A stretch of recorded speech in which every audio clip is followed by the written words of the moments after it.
Boom. Chris Evans into the end zone.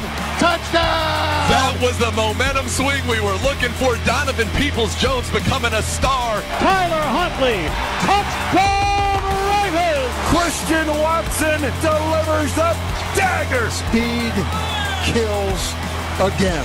Touchdown Elliott! Hops right into the kettle. Cowboys are about to hang $100 on him. Caught! Touchdown! Amon-Ra St. Brown! And that's even quicker again! Touchdown Raiders! What a catch!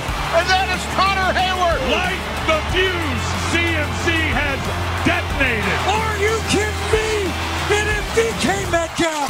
40 yards to A.J. Brown! That is not going to get there! This game is ended. This is the end of overtime. In a tie. Intercepted, and that is your ball game! What's up, everybody? Welcome to Move the Sticks, presented by Grifols Plasma Donation Centers. DJ and Rhett with you today. Bucky will be back tomorrow. He's actually en route down to San Diego to be around me for the rest of the day. We're going to grab some great interviews at the MLB winter meetings for future podcasts. So no Buck today. We do have Rhett. Rhett, great to see you, buddy. And this is a fantastic weekend of football to dig into.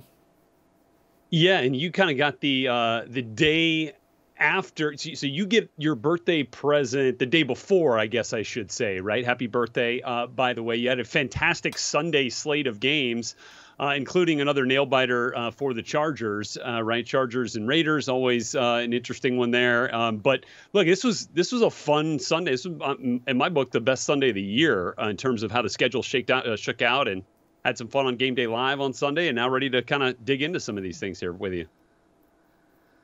Yeah, no, look, it's a good birthday present to have some good games to discuss, and we can jump right in here with the big three. Let's start off Kansas City, Cincinnati. This is a matchup that Cincinnati is just kind of have handled the Kansas City Chiefs, something we don't say about many folks when they're playing against Patrick Mahomes and Andy Reid. Yeah, I know, tune in a can. It's no big deal. It's great. Jamar Chase, that's a great line. Look, when I went back and watched this game again, I don't see it live, so I dig in and watch the tape, and I wanted to watch Joe Burrow and just see what he did. And you know what? First of all, the thing that jumped out to me, he threw out of more clean pockets than I remember. The offensive line's getting better. They're playing better. And then Joe is just playing with outstanding command and poise. His ability to just be comfortable, get your feet in the ground, trust your eyes, throw with anticipation. He was just in total control of this football game from what I watched. And then opportune times to take off and use his legs, he did that as well. The game looked really slow for him watching that tape, Brett. Yeah, and I love seeing him in these situations, right? In game, like, he is just such a red light player, right? Like, such a big game player. Like, the spotlight shines the brightest, and he shows up the biggest. And, you know, getting Jamar Chase back, I was actually kind of curious. I was like, would they get a little over infatuated with trying to get him back into the lineup? Whereas, you know, they were perfect in the month of November without him, utilizing the run game a little bit. You saw some more T. Higgins and Tyler Boyd, and that's kind of what I wanted to look at, DJ, was the run game. Because what's one thing that you have to, what is the thing that you have to neutralize when you're trying to be successful in the run against the Kansas City Chiefs? Well, it's Chris Jones, right, up front. And they did a lot of different things to try to get around Chris Jones and to try to minimize his impact on this game. And I mean, like, they trapped him with the tight end. They were double teaming him a bunch. There was some, they even did some draw plays to kind of neutralize his aggressiveness up the field. They held him a little bit. They ran away from him a lot. Like, did a lot of different things to try to keep Chris Jones from wrecking the football game. And here's the thing about Samaje Perine, who has subbed in quite nicely for Joe Mixon while he's been out. Like, some running backs run to daylight, right? Some running backs try to find the open space. He runs to destroy. And he is a physical player, and I think Justin Reed might have found that out quite personally in this game on one of those stiff arms in run support. So I was been really impressed with the way that the Bengals have been running the football. That interior trio, Volson, Karras at center, and Alex Kappa, I thought did a really nice job trying to neutralize Chris Jones. Yeah, and look, I'm not overly concerned with the Kansas City Chiefs on this one. They lose a 3-point game against a really good team in the Cincinnati Bengals. But I am feeling like they're losing a little bit of that aura of that invincibility that you had within the conference. And I think when you look at Joe Burrow and the Cincinnati Bengals, you look at Josh Allen with the Buffalo Bills, these are the teams you're going to have to get through. to get to a Super Bowl. And I think there was kind of a fear factor. And I look, Tyreek Hill was a big part of that. You know, when you had him in this offense, there's a fear factor. I know people can throw out all the stats, and they're leading the league in every statistical category. Patrick Mahomes on his way to being an MVP. They don't miss Tyreek Hill. But I feel like in games like this, in these big games, that was a big moment, big game element to their offense that you don't have there with Tyreek Hill. So I think everybody kind of just dismissed that, you know, that they're winning a bunch of games and they have a bunch of stats. But I think when you get against the best teams, the teams you're going to play on the road to a Super Bowl, that's a void. Absolutely 100% is a void for that team. Yeah, I mean, they had him last year in those matchups and still lost. So, I mean, I understand your point. Well, no, that makes me wonder where that gap goes. Where does that gap go going forward then? You know, exactly. Does it get bigger? You know, and does the margin, I think the margin for error gets smaller, right? And I think that's part of this thing too. And look, this was a close game. This is a game that I think the Bengals really dominated in the fourth quarter. And they kind of proved that they're one of those teams that can close games out. And that's usually, that final 15 minutes is usually where Patrick Mahomes, you know, is at his best. And, you know, he's kind of pedestrian day, you know, just 223 yards passing. You know, I think the extra 5 minutes of time of possession for the Bengals, while maybe not statistically, you know, extremely significant, pays off in a game like this with the Chiefs. If you can minimize their possessions, they only ran 54 plays. So I think the Bengals did all the right things in this one, Deej. Yeah, no, it's a Cincinnati Bengals team that's getting hot at the right time and playing their best ball. Question. So big win for them over the Kansas City Chiefs. Let's get to another huge matchup here. This was an AFC-NFC clash between two head coaches, very familiar with one another. That's the Miami Dolphins and Tua Tagovailoa. They go on the road, take on a very tough San Francisco team. And the score, as you see it on the bottom there, 33-17, I don't think is indicative of the game. I went back and I wanted to watch it from Tua's standpoint. I really want to dig in and study him because, you know, you're watching a game live, you're calling a game, you keep an eye on social media, and it was like, oh man, Tua's having a terrible ball game, and they're really getting exposed against this great 49ers team. But then I watched the tape, Rhett. It's 23-17. They're on the other side of the 50 with 6 minutes left with a chance to go down and win this ball game. Then it gets away. They have a turnover late. But, you know, when I studied that game from Tua's sense, he missed a couple throws, but they also got some big chunk plays down the field. I thought the difference in the game, the reason why they were able to slow down this Miami Dolphins attack, really was the second level. I mean, I know you'll get to Bosa and their pass rush, but I thought the depth of the linebackers, led by Fred Warner, he was able to get underneath and disrupt so many of those crossers that they live on in this offense. Their linebackers, all of them getting depth. I thought they probably should have adjusted and taken some shallow crosses, taken some of those underneath throws. But the intermediate stuff, they eliminated. They eliminated those intermediate throws in this ball game. And, you know, you'd like to see Tua probably trying to hang on to that ball just a little bit longer to wait for some of that stuff to pop on that second level, but he couldn't. I mean, Nick Bosa is in his face. I mean, generated 7 pressures in this game, 3 sacks. I mean, I look at the different ways that they tried to neutralize Nick Bosa. I mean, they got him. One of those times where the tight end chip actually backfires. You get the Dolphins tight end early in the game trying to chip him. He does like this spin move, ends up in the A gap all alone, and has a free shot on Tua Tagovailoa and really, I mean, put a big lick on him. And then you got a couple of times where the running back tries to come in and cut him down. He's just so athletic. He can put his hands down, kind of get by that cut block, jump over, and continue to accelerate to the quarterback. You know, I think back to what Mike McDaniel was saying, talking about this game and talking about the effect that Nick Bosa can have on it. And he's like, he lives, he eats, and he breathes pass rushing. Like if he sees like a stop sign that he's walking by, like he'll do a pass rushing move on it. If there's a hand sanitizer station, like he'll do a pass rush move against it. Like just always on his mind. He's like the parkour pass rusher. And so you really saw that in this game. There's so many different ways in which the Dolphins tried to affect him and to take him and to give Tua that extra beat to get the ball out. And he just finds ways around it. Just such a dynamically athletic and explosive guy getting after the passer. And those 3 sacks, you know, I mean, there could have been a couple more too.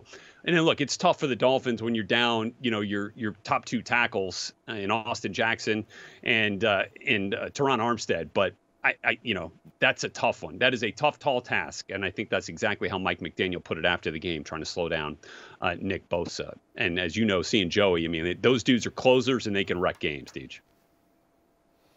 Yeah, and there's 3 types of game plans. There's good game plans, there's bad game plans, and then there's asking tight ends and backs to block Nick Bosa. That's like a whole nother level of a bad idea. Let's not do that. He's got 14.5 sacks right now to lead the National Football League. Now, the big story coming out of this one, Rhett, was the quarterback on the other side. Unfortunately, Jimmy Garoppolo is going to be lost for the year.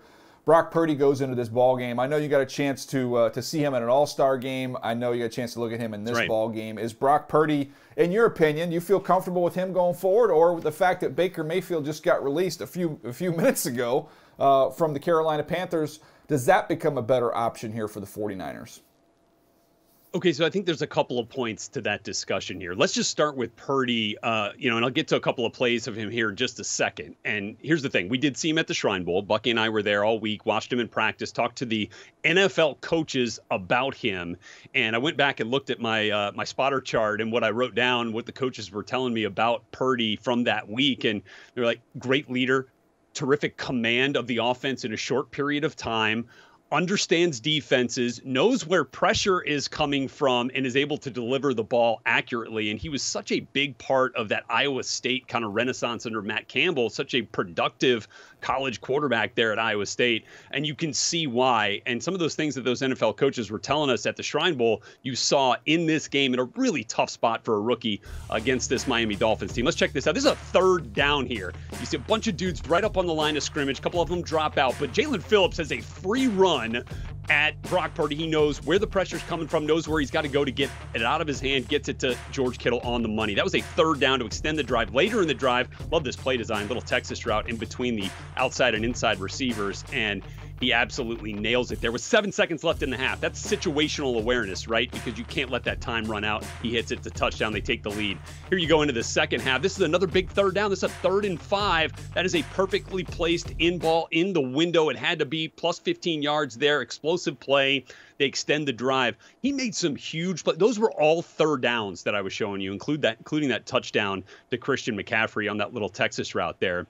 So this is a dude I just feel like has a lot of work to do, because early on it wasn't pretty, and he took some time to settle into this game. And I know things are different for backup quarterbacks when, as opposed to coming in and filling in for an injured starter and then to go out there and be the full-time starter, things can be a little bit different. I get that. But I think there's a lot to build on from Brock Purdy here. And there's a reason that the San Francisco 49ers were comfortable with him being QB2 when Trey Lance went down and didn't go out and get somebody else. This wasn't the first time we've seen him. He's had a couple of snaps here and there. He was Mr. Irrelevant in the draft, but has proven to be quite relevant here for the 49ers. And I was just really impressed in some big spots, some of the throws that he made. He can get out. He's athletic enough to do what they want to do offensively, move in the pocket, some of that boot action and stuff. So I was really impressed with what Brock Purdy showed us there. Yeah, I'll be honest. I was surprised at how well he played. I went back and looked through my notes as well. Coming through the draft process, you mentioned Mr. Relevant. Look, he's under 6'1". He's 6'0", 212 pounds. He ran 4.84. He's not super athletic. He did start 47 games there at Iowa State. Played a lot of football. Last year, 72%, 19 touchdowns, 8 picks. I thought he held the ball a little bit too long. I questioned his vision. I just thought overall his toolkit, he was just very average in terms of the tools that he possessed. But again, I think the fact he played a lot of ball in this game too. Yeah, no, and I remember when they benched Matt Ryan in Indianapolis, and it was Sam Ehlinger, and it was kind of young, and it was different, and we're going to try this thing out. I just have a feeling, we'll see with Brock Purdy, but I have a feeling kind of the more you see here, the longer he plays, I think you'll see a little bit more of who he is.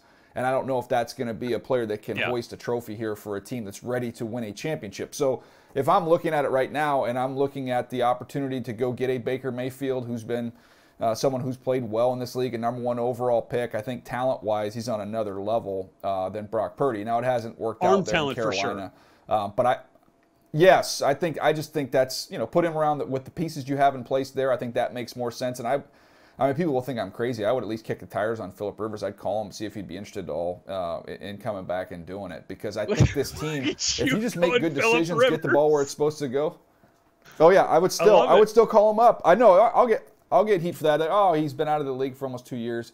The last I saw him, he was playing winning football. His skills had deteriorated, but he was look where the Colts went after him and what that looked like after he left. So it's an upgrade. That's all I'm saying. And at Baker Mayfield, Phillip, I don't think their quarterback is on the roster right now that they'll trot out in the playoffs. I'll just put it that way.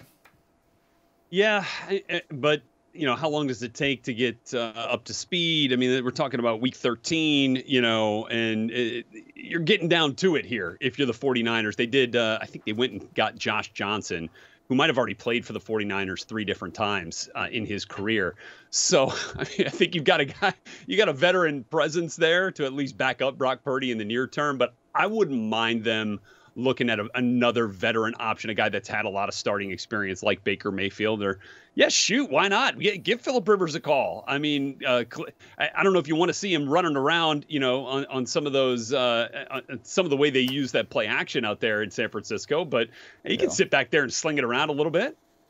Hey, just one more thing on Purdy, real quick. I was watching, there was another third down play, and I wrote when I was watching it, no guts, no glory. Like, this dude's not afraid of anything.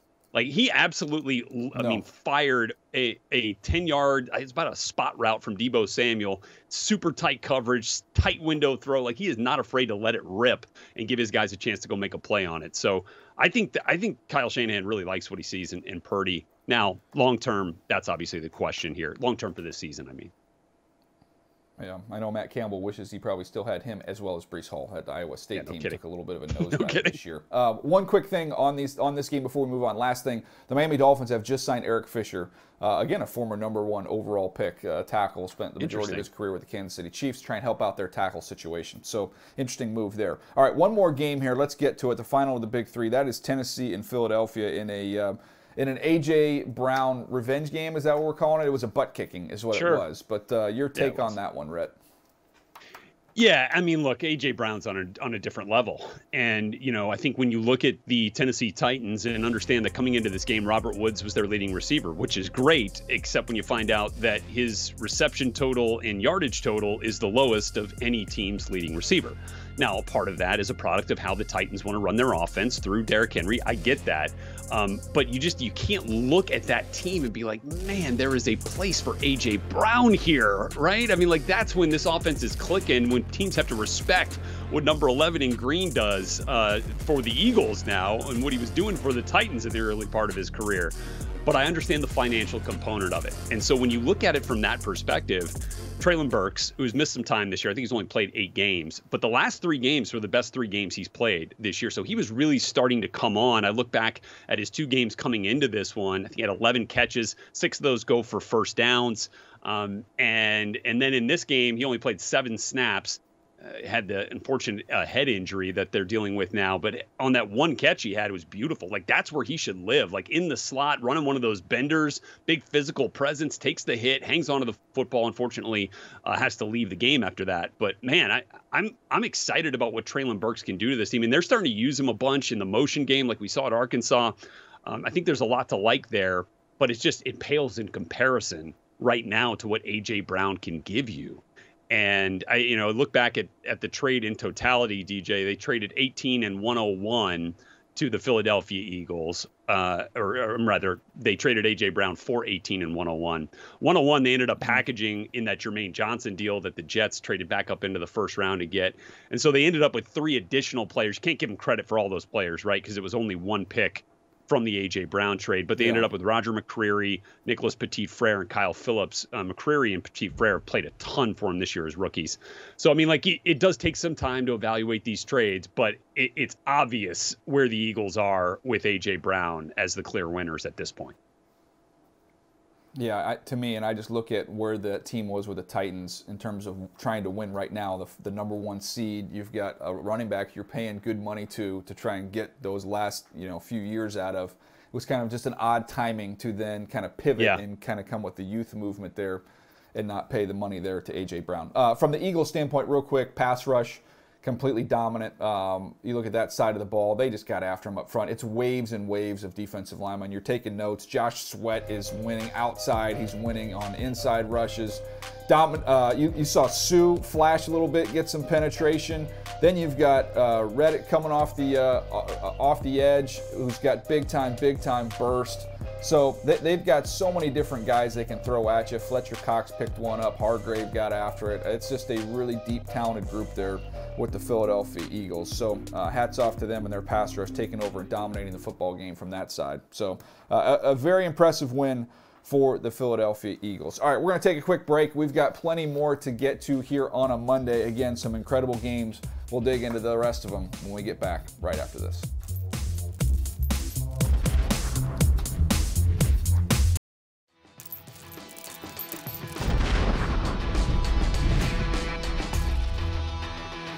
NFL Plus is here, which means no matter where you are, this is how you football. You can stream live, local, and primetime games on your phone or tablet, 45-minute game replays with NFL Plus Premium, and more.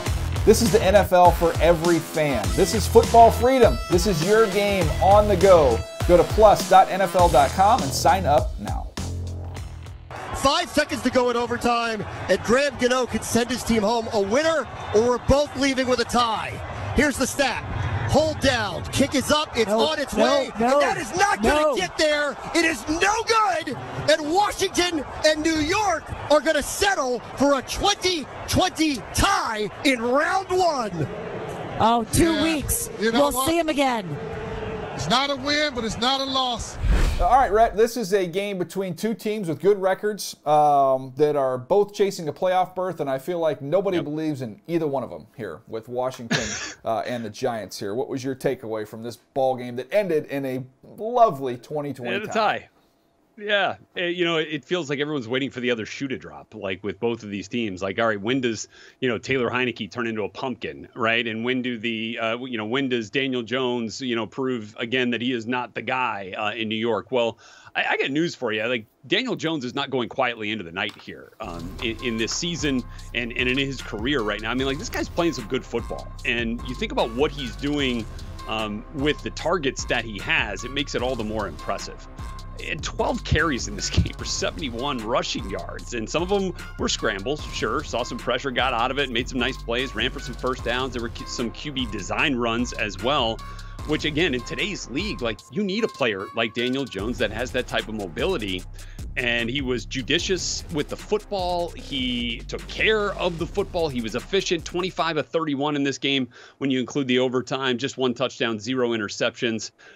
I just feel like there was a lot to like about what Daniel Jones did there. But again, only threw for 200 yards, and they only put up 20 points. So what does that tell you? Well, they're not an explosive team through the air and in the passing game. And Saquon Barkley isn't pulling off chunk plays here and there. Like, it's going to take them some possessions and some time to move the football down the field, which is okay unless you get behind or unless you need, touchdowns at the end, or, like in this case, the throw that Daniel Jones made to get in field goal range at the end of overtime, 58-yarder for Graham Gano, which he missed, I mean, was like a textbook. Like, he just maneuvers, sidesteps some pressure after the left guard gets beat really quickly, fires it on the money ball over the middle in front of a couple of defenders, and they have a chance to go win that game. So that's kind of my point. Like, Daniel Jones gives the Giants a chance to win football games. They just don't have enough on the perimeter to scare anybody out of dealing with, stacking the box to deal with Saquon Barkley. And they don't have anybody to like vertically really stretch the field. Now that Wan'Dale Robinson has been hurt, they traded Kadarius Toney. Kenny Golladay is what it is at this point. Credit to Isaiah Hodgins, who's done some nice things for him. But when can we get Daniel Jones some help to really understand what he can do for this team? It's interesting. You flip that over to the Commanders side and you talk about the lack of weapons with the Giants. I think that the Commanders might have the most, clearly defined 1, 2, and 3. Like, they have a number 1 wide receiver in Terry McLaurin, who's 27 years old, who just got paid and is one of the best in the business right now. I think he's a clear number 1.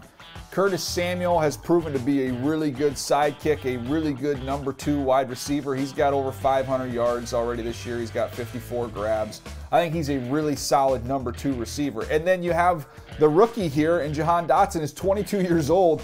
who I think is everything you kind of want in that third receiver with what he can bring and what he does for this ball club. I think all of them can move around too. If you wanted to, you could play him inside or outside. I think all of them are interchangeable in that regard with their skill sets.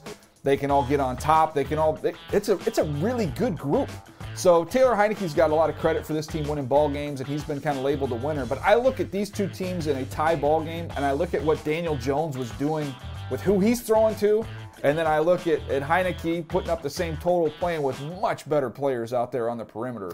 I thought it was an interesting little comparison when you look at the groups that they're playing with. And the numbers tell the same story. 7 explosive plays through the air for the Commanders. You want to know how many for the Giants? 1.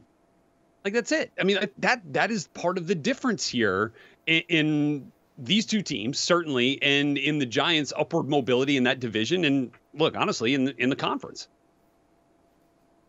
Yeah, no doubt. Well, anyways, an interesting ball game there. It ends in a tie. Really, nothing was decided in that one.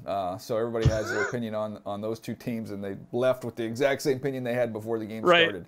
Let's get to another one here. This was a fun game to watch. I actually saw a little bit of this one before the Chargers-Raiders game, and that was the Jets at the Vikings. The game, the Vikings had a big lead. The Jets came storming back, but they couldn't quite finish it. It was a big win at home for the Minnesota Vikings. And I thought really the key to this ballgame was the defense in the red zone for the Vikings, forcing so many field goals. The Jets marched the ball up and down the field. You look at the total yardage in their favor. They dominated it, but they couldn't finish. Only one touchdown on 6 red zone possessions. Yeah, absolutely. So when you go back and look at it, a couple things stood out to me. Number one, when they got inside the red zone, the Vikings did a good job of knocking them off schedule on early downs. So then you look at those possessions. There's a 3rd and 7, a 3rd and 16, another 3rd and 7, a 3rd and 10, a 3rd and 5, with a couple 3rd and 1s mixed in there. But they made it a difficult challenge when they got to 3rd down. And when they got them in 3rd and long, they did the same thing. They rushed 4, they played coverage. They were able to get just enough pressure, and they were able to just kind of cloudy the vision there for Mike White with a lot of guys back there in coverage, a little bit of 2-man they were running there as well as some match coverage. But I thought they had a really good game plan, but it started by getting them off schedule on early downs. It's hard to convert 3rd and longs inside the red zone. A lot easier when you find yourself in 3rd and 2s, 3rd and 3s. Negative plays in the red zone are just brutal. I mean, absolutely brutal. I mean, it's drive killers. That's what turned 6 into 3, obviously. And then the Jets had 4 straight field goal opportunities from the 2nd through the 4th quarters where that was their only points. So they're line from 60, 36, 30, 26, which explains your red zone argument there and those last 3 field goal opportunities. And like, good for him. He ends up hitting all those, but it's just not enough. Yeah. And so you waste a terrific effort from your defense, who keeps Dalvin Cook under 100, Kirk Cousins under 200, and Justin Jefferson under 50. You have got to win the football game when your defense plays that good against one of the best offenses in football. And they don't. And so that is part of the problem. And it wasn't for lack of the yardage. 3 for 16 on 3rd down tells a part of that story as well. But like, wasn't for it was not for a great effort from Garrett Wilson. I mean, who did his part in this game. And I look back, he was targeted 15 times, only caught 8 of them. So like, there's something there as well. But man, you go back to how we had, because I remember you and I had a bunch of discussions about the receiving class coming into last year's draft. Oh, yeah. Chris Olave, Garrett Wilson up there, and I was, I was a sucker for, not a sucker, but I was in love with the way that Chris Olave ran his routes. I mean, just so silky smooth. I wanted to make him my top wideout, and then you kind of kept telling me, he's like, no, you gotta watch how physical Garrett Wilson is with the football in his hands, and just how much of a complete player he really is. I mean, obviously he's explosive, can get the ball down the field, but the way that he can make guys miss, I mean, a couple of the plays in this game with the run after catch, you throw the yards after contact in there too, and it's like, I mean, this dude is an absolute stud. He goes for 8 catches, 162 yards. He had a 60-yarder in this game. Didn't get into the end zone, but I mean, he is a game-changing player. And if the Jets can figure things out consistently at quarterback, man, they got a good one for years to come here. Yeah, he's electric. And it was Stephon Diggs was the comp there, and that's what he looks like running around out there. I mean, he's a big-time talent. All right, we're going to take a break, Rhett. When we come back, interesting discussion to have with the Detroit Lions. It's a big win for them, but we want to forecast forward and what do they do at the most important position in sports. We'll jump into that right after this.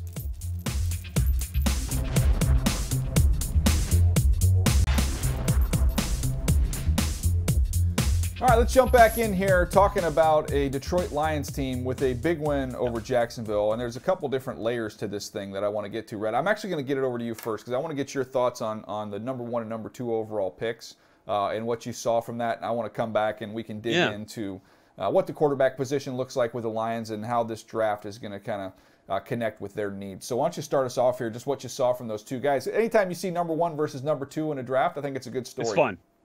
Right. We've seen that. We usually see it with quarterbacks, right? And we've seen that certainly over the course of the last few years, whether it was, Goff and Wentz or Mariota and Winston. And now we got Walker and Hutchinson, right? The 2 edge rushers who went 1 and 2. Obviously, Trayvon Walker going number 1 out of Georgia to the Jacksonville Jaguars, and then Aiden Hutchinson number 2 to his hometown Lions there. So and you think back to all the conversations we had about this, and I think there was some trepidation, kind of as a popular opinion about, whoa, we're Trayvon Walker coming out of nowhere here. And you, to be like projected as the number 1 overall pick. And you're like, well, I mean, you look at the skill set, you look at the athleticism, you look at the tools that he has. And man, if this dude puts it all together, like he might be he might be that Myles Garrett type of player, right? Might be that transcendent type of pass rusher. And you just didn't see it a lot on his college tape. Well, the opposite, right? For Hutchinson, who had the terrific production, was a key piece of Michigan's Big Ten championship run. Polished pass rusher, had a lot of tools in his toolkit that he could throw out there in pass rushing scenarios. And that's kind of what you saw in this game. And like both players, I thought played pretty well in this game. Hutchinson just at this point still looks like the more polished player. Like he had a spin move in this game that was like at the end of the game, like under a minute, the game's well in hand. And this dude's still, obviously 110% effort and a spin move on Walker Little. I was like, whoa, there goes Dwight Freeney again. Like it was that good. And he gets to Trevor Lawrence there. He had a sack in this game. He just has so many different ways that he can beat you. Whereas right now, Trayvon Walker feels like if it's not power, it's nothing.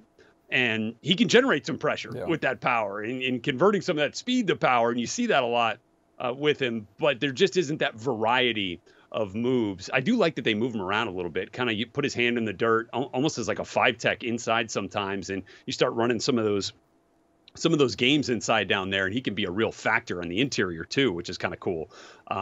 And I think he's going to be a really, really, really good player. It's just right now, Hutchinson just a little bit ahead. Yeah, and we knew that coming in. We knew that Aiden Hutchinson arrived as more of a finished product, and it was more of a work in progress there with Trayvon Walker. But you can dream on what he can be. Plays hard, dominates against the run, and he provides some upside, hopefully, here in the future as a pass rusher. All right, so last year, Aiden Hutchinson, the 2nd pick for the Detroit Lions. As it stands right now, they're holding a top 5 pick, courtesy of the Rams in the Matthew Stafford trade. So that would be, as the season sits right now, would be the number 4 overall pick, which would put them in range of a quarterback. Think about the teams picking ahead of them. The Bears with Justin Fields, they're not taking one. The Seahawks, the way that they're getting quarterback play right now from Geno Smith, don't know if they're going to be in the quarterback market. So you could have a chance to get one of the top 2 quarterbacks in this draft class if you're the Lions. Now, the question is, Rhett, you look at Jared Goff and the way he's playing, the way this offense has really started to get going here, the obvious upgrade over him, I don't know that obvious upgrade exists picking 4th in this draft.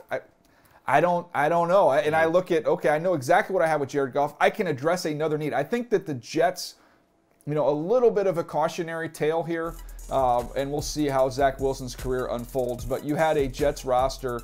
Remember, that was the decision, was Sam Darnold, or do you punt on Sam Darnold and you go get, a young quarterback in the draft? Now, I think Goff is more accomplished, considerably more accomplished at this point in his career than where Sam was at that time. But you look at all the great players the Jets potentially could have had with that pick, and they take Zach Wilson. It hasn't worked out. This Jets team is stacked and loaded right now. But man, you imagine throwing one of those other premier players, a Kyle Pitts, a Jamar Chase, one of those type dudes in that in that group. So I think that's something that the Lions are going to be kind of thinking through. Is the quarterback of the future in this draft? Or can we run this thing with a very affordable Jared Goff for the next few years and just add another key piece to the building block of this organization? Well, and I think the question kind of becomes, especially if the order kind of hovers around where it's at right now, as you showed us with, the Lions with perhaps an opportunity to get the 2nd quarterback off the board right there at number 4.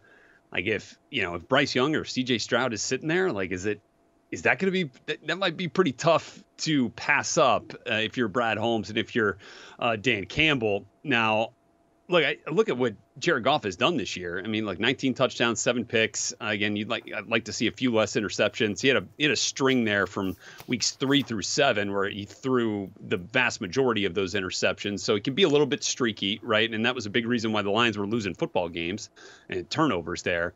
But I mean, he's got some good weapons on that team too, with DeAndre Swift, Amon-Ra St. Brown, DJ Chark is starting to show up there for them, and they're going to get Jameson Williams rolling here soon. Like, you got a $25 million quarterback, which a few years ago might have seemed like a lot, as a bargain right now in terms of starting quarterback play. Look, I could be tempted to go get the best position player available right there at number 4 if I'm the Lions and feel okay about it, because you got Goff under contract very reasonably for the next 2 years after this one. Yeah, no, it's interesting. It's a big decision. Here's another scenario going forward. Here's one. As you look at the guys that have been the quarterbacks that are headed to the Senior Bowl, a player like Tyson Bagent, right, a smaller school player out of Shepherd, who may not be on the radar as a first-round pick, but maybe that's somebody that the Lions could be like, all right, let's go get the best player available at 4 or 5 or whatever it ends up being, and let's target a quarterback we might like to develop for a year or two, in round 2 or 3, and maybe get the best of both worlds there. Yeah, they also have another first-round pick. So depending on how the board falls, they could they had a couple shots at it. They could opt to wait for their second pick.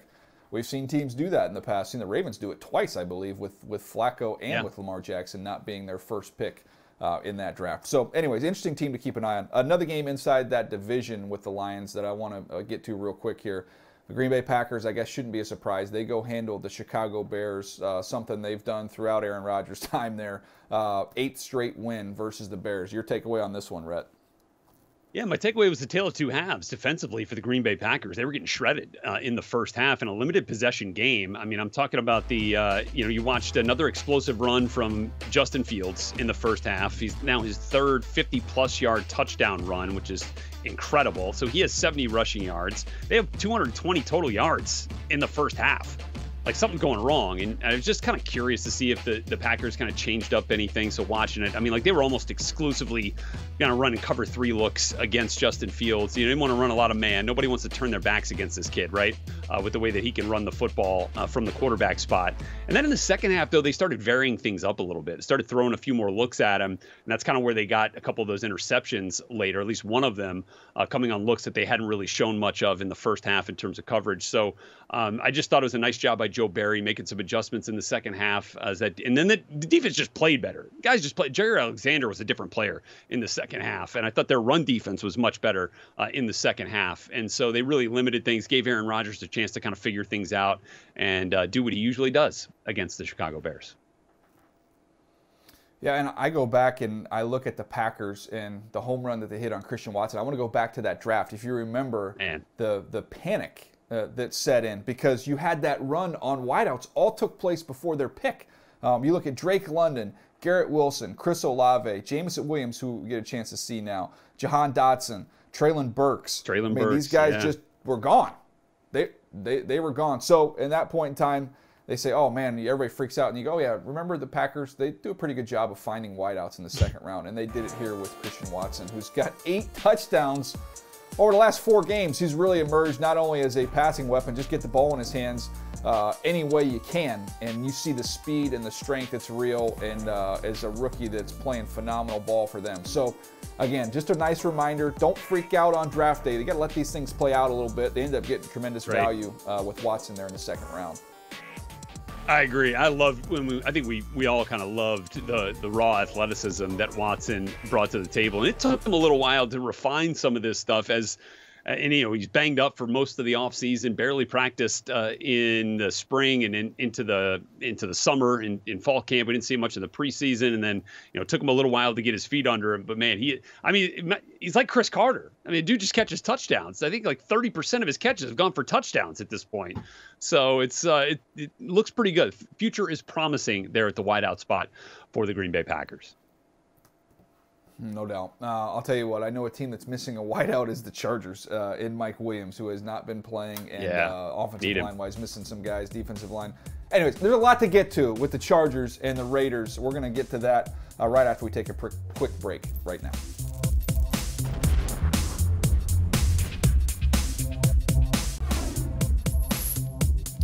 It's time for Battle at the Line, presented by Caesars Sportsbook. This is a game I was at in the desert, Las Vegas. The Raiders with a big win over the Chargers. Chargers jump out to a 10-0 lead. The Raiders go on a run. Chargers attempt to come back. They come up a little bit short. That's the cliff notes there on that one, Rhett. But I thought this game was about the Raiders' stars kind of delivering the knockout punch, really. You know, Max Crosby, the first play of the game, he has a forced fumble. Justin Herbert gets on it. But the Chargers had to put so much attention on Max Crosby. You had to leave Jamari Sawyer, your rookie backup left tackle, one-on-one with Chandler Jones. Chandler Jones has 3 sacks, has the best game he's had all season long. So you had the Max Crosby effect. But really, it was the offensive side of the ball where Josh Jacobs was Josh Jacobs that we've seen this entire year, the NFL's leading rusher, just pounding the ball, finishing drives, and really kind of putting the game in control. And then you look at Davante Adams and what he did. You know, they couldn't cover him all day long. Those were the two guys. You talk about trying to make a right-handed offense left-handed. The Chargers got punched in the face by 2 right hands in this game, Rhett. Yeah, that's a tough thing to do. But they figured out. Wait, were those cliff notes from this week, or were they from last week or the week before? Or, it could be from last year. As well. Could be from their meeting at the end of the year last year. Just such a familiar story, certainly when these two teams get together. I mean, obviously great for the Raiders to finally get something out of Chandler Jones. And I know for a pass rusher, like you feel like if you're out there and, you know, if you're getting close, you know the sacks are eventually going to come. You talk about them coming in bunches at times, and that was certainly the case here against the Chargers. But I mean, look, the Chargers are doing the best they can here at this point with the guys that they're having to roll out there along the offensive line, at the wide receiver spot too. I mean, they are vastly shorthanded. But I just want to think back to a few weeks ago, right? Yeah, I want to say it was about a month ago. The Raiders are in dire straits. They're riding a losing streak here. They end up throwing Darren Waller on IR. Hunter Renfrow goes on injured reserve. I think Blake Martinez retired. I mean, it was like, whoa, what is going on in Las Vegas right now? And then it's like the wheels are like literally falling off the bus. And then all of a sudden, like, they've won 3 in a row. And what do you know? It's like the big time guys showing up. It's Davante Adams and Josh Jacobs in the same game, right? That's when they're at their best, one or the other, picking each other up and feeding off each other. And then, you know, I think Max Crosby has kind of helped will this win streak for the Las Vegas Raiders. And then Chandler Jones shows up here today. So, like, I just think there's a lot to say for patience. And look, what did we talk about last week, right? I mean, you like to see patience, but you have to show progress to earn it. And I think that's what they've showed us here, that Josh McDaniels staying the course, making some tweaks, figuring out how to put his players in the best position to succeed, which is, of course, what his mentor Bill Belichick has become famous for. And it's paying off. And they're kind of right in the thick of things right now as you start to get into the AFC playoff picture at 5-7. Yeah, and we saw them last year get hot at the end of the year and kind of snuck in the back door and gave the Cincinnati Bengals all they could handle in the postseason. Yep. So nice win there for Josh McDaniels and company with the Raiders. Speaking of playoff picture here, we throw that up and kind of look at the AFC, and it's heading towards a very big Sunday. I know, yeah, kind of separation Saturday or elimination Sunday. I don't know, whatever you want to, used to call that in college football, separation Saturday, and maybe this is kind of a separation Sunday coming up, because you see the 8-4 Dolphins, they're going to come take on the 6-6 Chargers. That's a big matchup. Then you look at the number 1 team right now in the AFC, the Buffalo Bills. They're going to have to see if they can avenge the loss to the Jets inside their division. The Jets a playoff team if the season ended right now as well. Those are 2 huge matchups with big implications going forward, Rhett. Yeah, and I'm just looking at the playoff picture, and the teams that are in it as we speak. Jets still in it despite the loss, with a 1-game lead on the Patriots and the Chargers.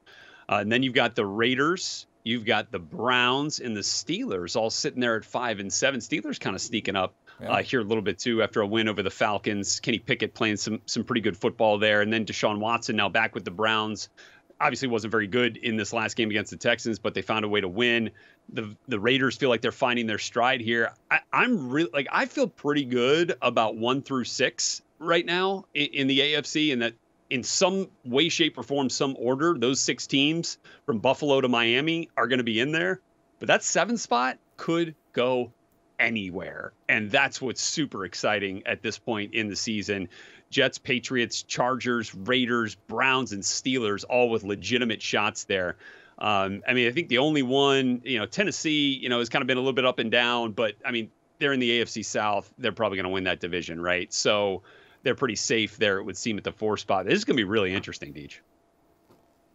Yeah, AFC North, huge week coming up. You get 2 division games here. You get the Browns and the Bengals squaring off, and you get the Steelers and the Ravens squaring off. And all of a sudden now the Browns win that perhaps game. Without Lamar. The Steelers win the other game. Whoa. Hey, now we got a little something cooking here. So it's going to be a big, exciting weekend of football coming up ahead. I do want to tease that tomorrow, Bucky will be back. We're going to dig in on the Deion Sanders hire, our former colleague Deion Sanders here at NFL Network.